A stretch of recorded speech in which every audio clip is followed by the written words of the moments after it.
ಬಂಧುಗಳೇ, ಮಾಧ್ಯಮದ ಎಲ್ಲ ಸ್ನೇಹಿತರುಗಳೇ,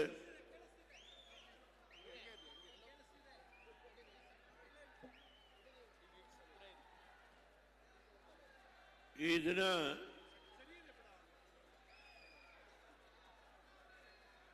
ಹಾಸನ ಜಿಲ್ಲೆಯಲ್ಲಿ ಪ್ರಥಮವಾಗಿ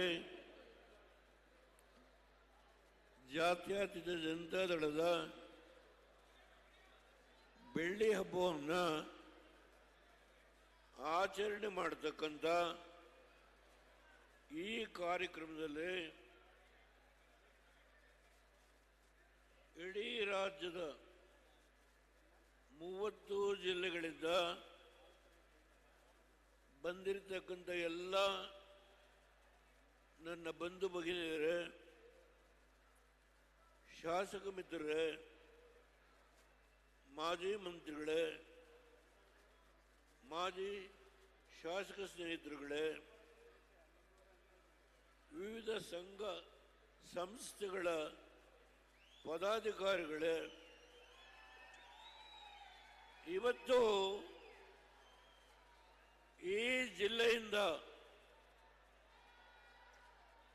ಜಾತ್ಯತೀತ ಜನತಾದಳ ಪ್ರಬಲವಾಗಿದೆ ಎನ್ನುವ ಒಂದು ಸಂದೇಶವನ್ನು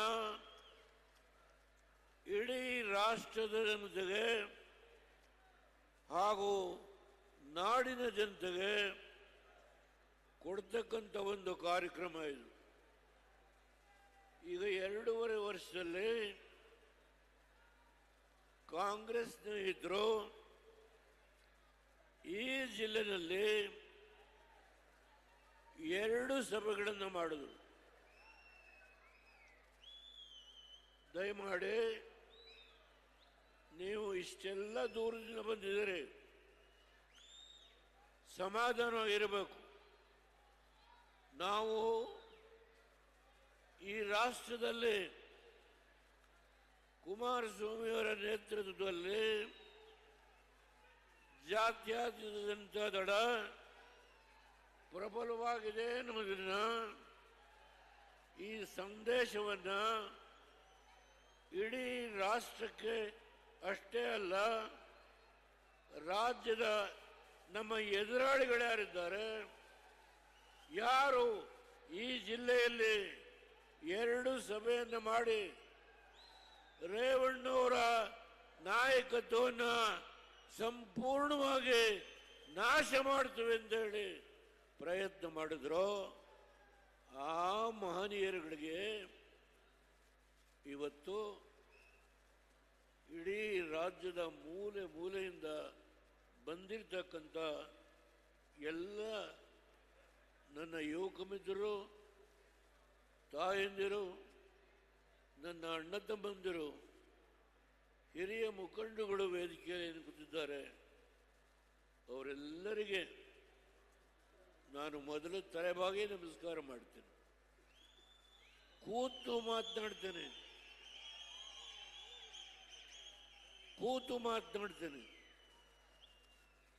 ನಿನ್ನೆ ದಿನ ಹೌದು, ನನಗೆ ಡಯಾಲಿಸಿಸ್ ಆಗಿದೆ. ಈಗ 2 ತಿಂಗಳ ಹಿಂದೆ ನನ್ನ ಕಿಡ್ನಿ ಫೇಲ್ ಆಗಿ ವಾರದಲ್ಲಿ 3 ದಿನ ಡಯಾಲಿಸಿಸ್ ಮಾಡ್ತಾರೆ. ಆದರೆ ಯಾಕೆ ಈ ಜಿಲ್ಲೆಗೆ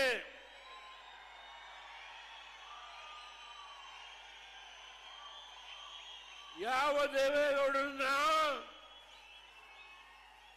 1962ರಿಂದ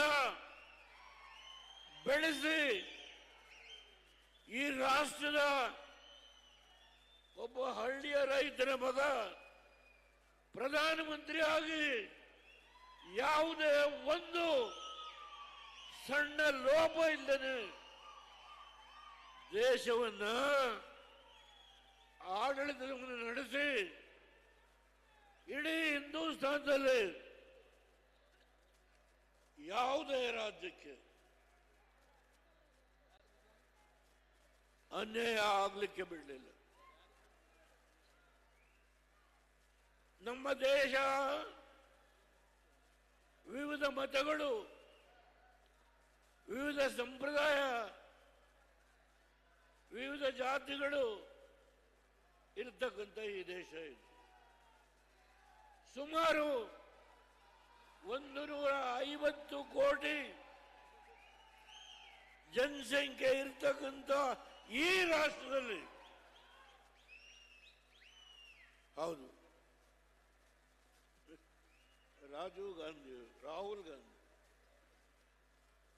ಗಾಂಧಿ ಹಾಸನಕ್ಕೆ ಬಂದರು.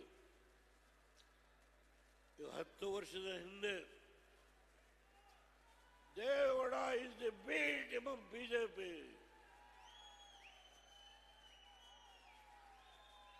ನನ್ನ ಸ್ನೇಹಿತ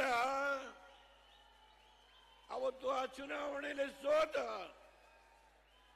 ಇವತ್ತು ಅವರ ಮಗ ಇಲ್ಲಿ ಎಲ್ಲಿ ನಮ್ಮ ಹಾಸನದಿಂದ ಸ್ವರೂಪ್. ಯಾವ ಈ ಕ್ಷೇತ್ರ ಬಿಜೆಪಿಯ ದೇವೇಗೌಡ ಇಸ್ ದಿ ಬೀಟ್ ಅಂತ ಹೇಳಿದ್ರು, ಇವತ್ತು ಅದೇ ದೇವೇಗೌಡ ಬಿಜೆಪಿಯ ಜೊತೆ ಸಂಪರ್ಕ ಮಾಡಿ ಎನ್ಡಿಎನಲ್ಲಿ ಇವತ್ತು ನಾವು ಪಾಲ್ದಾರರಾಗಿದ್ದೇವೆ.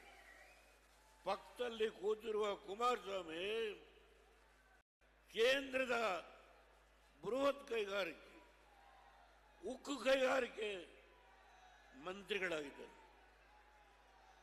ಇವತ್ತು ಈ ಜಿಲ್ಲೆಗೆ ಯಾವ ರೇವಣ್ಣವರು ಹಗಲು ರಾತ್ರಿ ದುಡಿದು ಈ ಜಿಲ್ಲೆಯ ಪ್ರಗತಿಗೆ ಹೋರಾಟ ಮಾಡಿದ್ದು, ಅವನ್ನ ತುಳಿಲೇಬೇಕು. ಸ್ವಲ್ಪ ಸಮಾಧಾನ, ಅವನ್ನ ತುಳಿಲೇಬೇಕು. ನನ್ನ ಮನೆಯಲ್ಲಿ ನಾನು 2ನೇ ಮಗಳು ಶೈಲಜಾ ಅವರ ಮನೆಯಲ್ಲಿ ಇರ್ತೇನೆ. ಆ ಮನೆಯಲ್ಲಿ ರೇವಣ್ಣ ಕೂತಿದ್ದಾನೆ. ಪೊಲೀಸ್ನವ್ರು ಬಂದು SIT ಅವರು ನಿಮ್ಮನ್ನ ಅರೆಸ್ಟ್ ಮಾಡಿದ್ದೀವಿ ಬನ್ನಿ.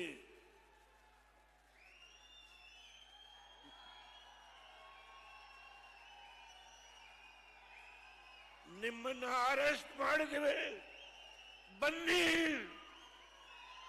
ಈ ಮಾತನ್ನ ಹೇಳಿದವರು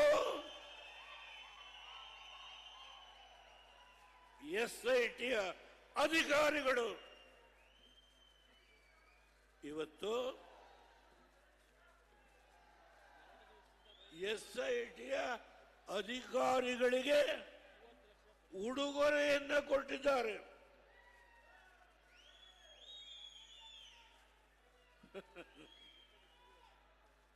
ಈ ರಾಜ್ಯದ ಆಡಳಿತದ ಚುಕ್ಕಾಣಿಯನ್ನ ಹಿಡಿದಿರತಕ್ಕಂಥ ನಮ್ಮ ಎದುರಾಳಿಗಳು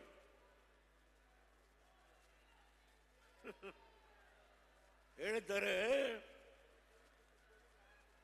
ಇವತ್ತು ರೇವಣ್ಣವ್ರನ್ನ ಮುಗಿಸ್ಲಿಕ್ಕೆ, ರೇವಣ್ಣವ್ರನ್ನ ಕುಟುಂಬವನ್ನ ಮುಗಿಸ್ಲಿಕ್ಕೆ ಯಾವ SIT ಅಧಿಕಾರಿಗಳಿದ್ದಾರೋ ಅವರಿಗೆ ಉಡುಗೊರೆಯನ್ನ ಕೊಟ್ಟಿದ್ದಾರೆ.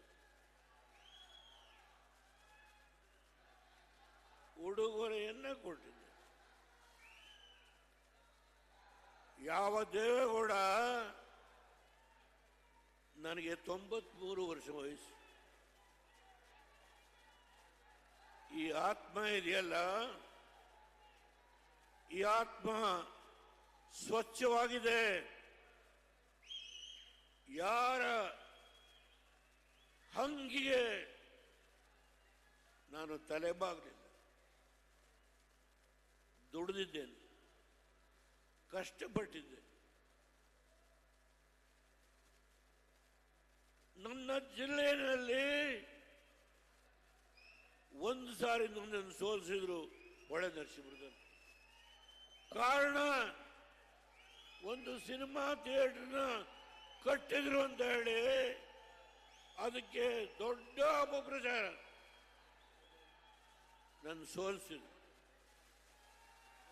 ನಾನು ಅದ್ರ ಬಗ್ಗೆ ಚರ್ಚೆ ಮಾಡಲ್ಲ. ಆದರೆ ಯಾವ ದೇವೇಗೌಡನ್ನ ಸೋಲಿಸಿದ್ರೋ ಅದೇ ದಿನ 91ರಲ್ಲಿ ಇದೇ ಹಾಸನ ಜಿಲ್ಲೆಯಿಂದ ನನ್ನನ್ನು ಲೋಕಸಭೆಗೆ ಕಳಿಸಿ. ಆ ಪುಣ್ಯಾತ್ಮರಿಗೆ ನಾನು ತಲೆಬಾಗಿ ನಮಸ್ಕಾರ ಮಾಡ್ತೀನಿ. ಯಾವ ಜನ ನನ್ನನ್ನು ತುಳಿಬೇಕು ಅಂತ ಪ್ರಯತ್ನ ಮಾಡಿದ್ರು, ನನ್ನ ವಿರುದ್ಧ ಹಲವಾರು ಕೇಸ್ಗಳನ್ನು ಹಾಕಿದ್ರು, ಅದೆಲ್ಲವನ್ನು ಮೆಟ್ಟಿ ನಿಂತು 1999ರಲ್ಲಿ ಲೋಕಸಭೆಗೆ ಕಳಿಸಿದ್ರು. ಇಲ್ಲಿ ರೇವಣ್ಣವರಿದ್ದಾರೆ, ಇಲ್ಲಿ ಕುಮಾರಣ್ಣವರಿದ್ದಾರೆ. ಕುಮಾರಣ್ಣವರು 25 ವರ್ಷದ ಹಿಂದೆ ದುಡ್ಡು ಕೊಟ್ಟು ಜಮೀನು ತಗೊಂಡ್ರೆ ಅದ್ರ ಮೇಲೆ ಅವರು ಗೋಮಾಳ ಬರೆಸ್ಕೊಂಡಿದ್ದಾರೆ, ಸುಳ್ಳು ರೆಕಾರ್ಡ್ ಮಾಡಿಸಿದ್ದಾರೆ, ಹರಿಜನ ಜಮೀನನ್ನು ಬರೆಸ್ಕೊಂಡಿದ್ದಾರೆ. ಅವ್ರ ಮೇಲೆ ಕೇಸ್. ರೇವಣ್ಣವರು ಅವರ ಮಕ್ಕಳನ್ನ ಮುಗಿಸ್ಬೇಕು. ಯಾಕೆ ಈ ಜಿಲ್ಲೆನಲ್ಲಿ ಜಿಲ್ಲಾ ಪಂಚಾಯತಿ, ಡೈರಿ, ಜಿಲ್ಲಾ ಬ್ಯಾಂಕು, ಇವತ್ತು ಯಾವುದೇ ಸಂಸ್ಥೆಗಳಿರಲಿ ಅವೆಲ್ಲವನ್ನ ನಿಮ್ಮೆಲ್ಲರ ಬೆಂಬಲದಿಂದ ಪ್ರತಿಯೊಂದು ಜಾತಿಗೆ, ಪ್ರತಿಯೊಂದು ಸಮುದಾಯಕ್ಕೆ ಅವರಿಗೆ ಶಕ್ತಿಯನ್ನು ಕೊಟ್ಟು ಅವ್ರನ್ನ ಗೆಲ್ಲಿಸ್ಕೊಂಡು ಬರೋದ್ರ ಮುಖೇನ ಈ ಜಿಲ್ಲೆಯಲ್ಲಿ ಜಾತ್ಯತೀತ ಜನತಾದಳ ಪ್ರಬಲವಾಗಿದೆ. ಇದನ್ನು ಮುಗಿಸ್ಬೇಕು. 2 ಕಾರ್ಯಕ್ರಮ, 2 ನನಗೆ ಆನಂದ ಇದೆ. ನಿನ್ನೆ ಡಯಾಲಿಸಿಸ್ ಮಾಡಿದ್ರು, ಆನಂದ ಇದೆ. ನಾನು ನೋಡಿದೆ ಜನ, ನನ್ನ ಕಣ್ಣು ಕುಕ್ಕುವ ರೀತಿಯಲ್ಲಿ ಈ ಸಭೆಗೆ ರಾಜ್ಯದ ಮೂಲೆ ಮೂಲೆಯಿಂದ ನೀವೆಲ್ಲ ಬಂದಿದ್ದೀರಿ. ಇವತ್ತು ಒಂದು ಮೆಸೇಜ್ ಅನ್ನು ಕೊಟ್ಟಿದ್ದೀರಿ. ಆ ಮೆಸೇಜ್ ಏನು? ಯಾರು ಆಡಳಿತ ನಡೆಸ್ತಾ ಇದ್ದಾರೋ ಅವರಿಗೆ ನಿಮ್ಮ ಆಟ ನಡೆಯೋದಿಲ್ಲ. ನಾವು ಇದ್ದೇವೆ, ಕುಮಾರಸ್ವಾಮಿ ಅವರಿಂದ, ರೇವಣ್ಣವರಿಂದ ನಾವು ಇದ್ದೇವೆ, ಬದುಕಿದ್ದೇವೆ. ನಾವು ನಿಮ್ಮನ್ನ ಇವತ್ತು ಚೆಲ್ಲಾಟ ಆಡಿ ರೇವಣ್ಣವ್ರನ್ನ ನನ್ನ ಜೊತೆ ಕೂತಿದ್ದಾರೆ, ಬನ್ನಿ, ಅವರಿಗೆ ಇವತ್ತು ಉಡುಗೊರೆ ಕಾಲ ಬರುತ್ತೆ. ಈ ಮಾತನ್ನ ಹೇಳುವಾಗ ನನಗೆ ದೈವದಲ್ಲಿ ನಂಬಿಕೆ ಇದೆ. ಕಾಲ ಬರುತ್ತೆ, ಕಾಯಿರಿ, ಸ್ವಲ್ಪ ಕಾಯಿ. ಹಾಸನ ಜಿಲ್ಲೆಗೆ ಕುಮಾರಸ್ವಾಮಿ ಏನೇನು ಮಾಡಿದ್ರು, ಅದನ್ನು ಯಾವ ರೀತಿ ಕೆಲವು ಅಭಿವೃದ್ಧಿ ಕಾರ್ಯಕ್ರಮಗಳಿಗೆ ಕಂಟಕ ಆಯಿತು, ಅದೆಲ್ಲರ ವಿವರಣೆಯನ್ನು ನಾನು ಹೇಳಲಿಕ್ಕೆ ಹೋಗಲ್ಲ. ಏರ್ಪೋರ್ಟ್ ಅದರ ಸ್ಥಿತಿ ಏನಾಗಿದೆ ಚರ್ಚೆ ಬೇಡ. IIT 1080 ಎಕರೆ ಕುಮಾರಸ್ವಾಮಿಯವರು ಅವ್ರ ಕಾಲದಲ್ಲಿ ನೋಟಿಫೈ ಮಾಡಿಸಿದ್ರು. ಈಗ ಆ ಜಾಗವನ್ನು ಯಾರ್ಯಾರು ಹೊಡ್ಕೋಬೇಕು ಅಂತ ಹೇಳಿ ನಡೆಸ್ತಾ ಇದ್ದಾರೆ, ಎಲ್ಲ ಗೊತ್ತಿದೆ. ಆದರೆ ಒಂದು ಮಾತನ್ನು ಹೇಳ್ತೀನಿ, ಏರ್ಪೋರ್ಟ್ ಜಾಗ ಗೊತ್ತಿದೆ ನಮಗೆ. ಆದರೆ ಒಂದು, ಯಾವ ನರೇಂದ್ರ ಮೋದಿಯವರ ಬಗ್ಗೆ ಅವತ್ತು ಬಿ ಟೀಮ್ ಅಂತ ಹೇಳಿದ್ರು ದೇವೇಗೌಡರನ್ನ, ಅದೇ ದೇವೇಗೌಡ ಯಾವ ಬಿ ಟೀಮ್ ಅಂತ ಹೇಳದಂತ ಭಾರತೀಯ ಜನತಾ ಪಾರ್ಟಿ ಜೊತೆಗೆ NDAನಲ್ಲಿ ಪಾಲುದಾರರಾಗಿ ನಾವು ಅಧಿಕಾರವನ್ನು ನಡೆಸ್ಕೊಳ್ತಾ ಇದ್ದೀವಿ. ಈ ಜಿಲ್ಲೆಗೆ ಇನ್ನೂ ಆಗಬೇಕಾದ ಕೆಲಸ ಬಹಳ ಇದೆ. ನನಗೆ ಸಮಾಧಾನ ಇಲ್ಲ. ನಾನು ಇನ್ನು ಎಷ್ಟು ವರ್ಷ ಬದುಕಿರ್ತೇನೋ ಅಷ್ಟು ದಿನದೊಳಗೆ ನನ್ನ ಮನಸ್ಸಿನಲ್ಲಿ ಈ ಜಿಲ್ಲೆಯ ಪ್ರತಿಯೊಂದು ಕುಟುಂಬಕ್ಕೆ ಆರ್ಥಿಕವಾದ ಶಕ್ತಿಯನ್ನು ತುಂಬಲೇಬೇಕು, ಈ ಒಂದು ಪ್ರತಿಜ್ಞೆ ಮಾಡಿದ್ದೀನಿ. ಯಾವ ಮೆಗಾ ಡೈರಿ ಆಗ್ತಾ ಇದೆಯೋ 900 ಕೋಟಿ ರೂಪಾಯಿದು ಮೆಗಾ ಡೈರಿ, ನರೇಂದ್ರ ಮೋದಿ ಅವರು ಬರಬೇಕು. ಇದಕ್ಕಿಂತ ಇನ್ನೂ ಒಂದು ಪಟ್ಟು ಹೆಚ್ಚು ಸಭೆ ಸೇರಬೇಕು. ಅವತ್ತು ಅವ್ರ ಕೈಲೇ ಇನಾಗ್ರೇಟ್ ಮಾಡಿಸ್ತಾರೆ. ಯಾವ ನರೇಂದ್ರ ಮೋದಿಯವರು ಅವ್ರಿಗೂ ರಾಹುಲ್ ಗಾಂಧಿ ಹೇಳ್ತಾರೆ, Narendra Modi finance is dead. ಏನಪ್ಪ ಹೇಳೋದು? ನರೇಂದ್ರ ಮೋದಿಯವರ ಆರ್ಥಿಕ ಸುಧಾರಣೆ ಸತ್ತು ಹೋಗಿದೆ. ಅಬ್ಬ, ಯಾರು? ರಾಹುಲ್ ಗಾಂಧಿ. ಒಂದು ಕಡೆ ವೋಟ್ ಚೋರಿ ಹೇಳಿ ಹೇಳಿ ಹೇಳಿ ಬಿಹಾರದಲ್ಲಿ 6 ಸೀಟ್ ಬಂತು. ಆ ವೋಟ್ ಚೋರಿ ಹೇಳಿ ಹೇಳಿ 6 ಸೀಟ್. ಆ 6 ಸೀಟ್ ಬಂದ್ರೆ 6 ಸೀಟ್ಗೆ ಇವತ್ತಾಗಲೇ ಅವ್ರು NDA ಹೊರಟೋರು. 3 ರಾಜ್ಯದಲ್ಲಿ ಕಾಂಗ್ರೆಸ್, 3 ರಾಜ್ಯ. ಇಲ್ಲಿ ಹೇಗೆ ನಡೀತಾ ಇದೆ? ಪ್ರೈಸ್ ರೇವಣ್ಣವರು ಅರೆಸ್ಟ್ ಮಾಡಿದವ್ರಿಗೆ, ಅವ್ರ ಕುಟುಂಬದವರು ಅರೆಸ್ಟ್ ಮಾಡಿದವ್ರಿಗೆ ಪ್ರೈಸ್ ಹೇಳ. ಎಲ್ಲೆಲ್ಲಿ ಯಾವ್ಯಾವ ಜಿಲ್ಲೆಯಲ್ಲಿ ಏನು ನಡೆದಿದೆ ಹೇಳ. ಈ ವಾಯಿನ ಹೊಲಸು ಮಾಡ್ಕೊಳ್ಳೋದು. ಇಡೀ ರಾಜ್ಯದಲ್ಲಿ ಏನೇನು ನಡೆದಿದೆ ನಾನು ಹೇಳಬಲ್ಲೆ. ಆದರೆ ಒಂದು, ನಾನು ನಿಮಗೆ ಏನು ಕೊಡುವ ಶಕ್ತಿ ಇಲ್ಲ. ಹೌದು, ಇಲ್ಲಿ ನಮ್ಮ ಹೆಣ್ಣು ಮಗಳು ಭಾಷಣ ಮಾಡೋದು, ಇವರಿಗೆ ರಿಸರ್ವೇಶನ್ ಕೊಟ್ಟರೆ ಯಾರು? ಕೂತಿದ್ದೀನಿ. ಜಿಲ್ಲಾ ಪಂಚಾಯತಿಗೆ, ತಾಲೂಕ್ ಪಂಚಾಯತಿಗೆ, ಗ್ರಾಮ ಪಂಚಾಯತಿಗೆ, ನಗರಸಭೆಗೆ, ನಗರ ಪಾಲಿಕೆ 33% ರಿಸರ್ವೇಶನ್ ಕೊಟ್ಟಿದ್ದು ಇಡೀ ಹಿಂದೂಸ್ತಾನದಲ್ಲಿ ದೇವೇಗೌಡ. ಜಾತಿಯ ವಿಂಗಡಣೆ ಮಾಡಿಕೊಟ್ರಿ.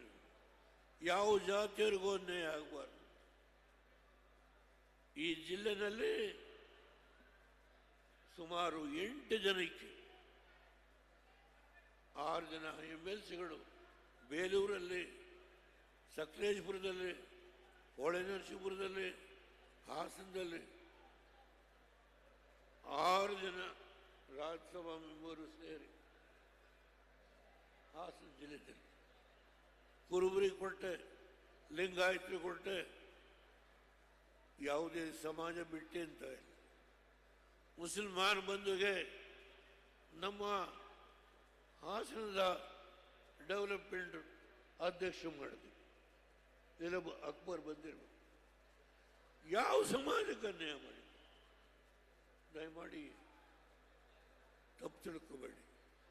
ಒಳ ಮೀಸಲಾತಿ ಬಗ್ಗೆ ಇವತ್ತು ಒಂದು ಲೇಖನ ನೋಡಿದೆ ನಾನು. ಒಳ ಮೀಸಲಾತಿ ಬಗ್ಗೆ, ಆ ಒಳ ಮೀಸಲಾತಿನಲ್ಲಿ ಹೇಗೆ ಅದನ್ನು ವಿಂಗಡಣೆ ಮಾಡಬೇಕು ಅನ್ನೋದ್ರ ಬಗ್ಗೆ ನಾನು ಈಗಿನ ಮುಖ್ಯಮಂತ್ರಿಗಳಿರ್ಬೋದು, ಹಿಂದೆ ಡೆಪ್ಟಿ CM ಆಗಿದ್ರು, ಪತ್ರ ಬರೆದಿದ್ದಾರೆ. ಯಾವ ಅಂಬೇಡ್ಕರ್ ಅವರು 15% SCಗೆ, 3% STಗೆ, ನಾನು ಲೋಕೋಪಯೋಗಿ ಮಂತ್ರಿ ಆದಾಗ 15ರಿಂದ 18% SCಗೆ, SCಗೆ 3ರಿಂದ 5%, 23% ರಿಸರ್ವೇಷನ್ ಕೊಡಬೇಕು ಅಂತ ಹೇಳಿ ತೀರ್ಮಾನ ಮಾಡಿದ್ದು ಹರಿಜನ ಗಿರಿಜನರಿಗೆ ದೇವೇಗೌಡ. ನಾಯಿಕ ಸಮಾಜದವ್ರಿಗೆ ರಿಸರ್ವೇಷನ್ ತಂದಿದ್ದು ದೇವೇಗೌಡ. ನಾನು ತುಂಬ ಮಾತನಾಡ್ಬೋದು, ದಯಮಾಡಿ ಇನ್ನಿಂದ ಅಪಮಾನ ಮಾಡಬೇಡಿ. ನಾನು ಭಾಷಣವನ್ನು ಮುಗಿಸೋದಕ್ಕಿಂತ ಮುಂಚೆ ಈ ಜಿಲ್ಲೆಯಲ್ಲಿ 2 ಸಮಾವೇಶ ನಮ್ಮ ಎದುರಾಳಿಗಳು, ಈ ಯಾರು ಆಡಳಿತ ನಡೆಸ್ತಾ ಇದ್ದಾರೋ ಆ ಮಹಾನುಭಾವರು 2 ಜಿಲ್ಲೆ 2 ಸಭೆ ಮಾಡಿ ಇಲ್ಲಿ ಹಾಸನ ಜಿಲ್ಲೆಯಲ್ಲಿ JDSನ ಸಂಪೂರ್ಣವಾಗಿ ನಾಶ ಮಾಡ್ತೀವಿ ಅಂತ ಏನು ಬಂದರೋ ಅವರಿಗೆ ಉತ್ತರ ಕೊಟ್ಟಿದ್ದೀರಿ. ಇವತ್ತು ನೀವು ಉತ್ತರ ಕೊಟ್ಟಿದ್ದೀರಿ. ನಾನು ಕೊನೆಯದಾಗಿ